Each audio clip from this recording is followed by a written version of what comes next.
Watts your take on social media? Social మీడియాపై మీ అభిప్రాయం ఏమిటి? My take is that it has both pros and cons.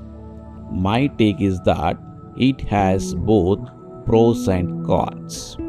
నా అభిప్రాయం ప్రకారము దీనికి లాభాలు మరియు నష్టాలు రెండూ ఉన్నాయి అని మనం సమాధానం చెప్పొచ్చు. లేదంటే I haven't really considered that issue deeply. నేను ఆ సమస్య గురించి లోతుగా పరిశీలించలేదు. నేను ఆ సమస్య గురించి లోతుగా పరిశీలించలేదు అని కూడా మనం సమాధానం చెప్పొచ్చు. I haven't really considered that issue deeply. Okay, what's your take on social media అన్నదానికి సమాధానంగా my take is that it has both pros and cons. నా అభిప్రాయం ప్రకారం దీనికి లాభాలు మరియు నష్టాలు ఉన్నాయి. లేదంటే ఐ హ్యావెంట్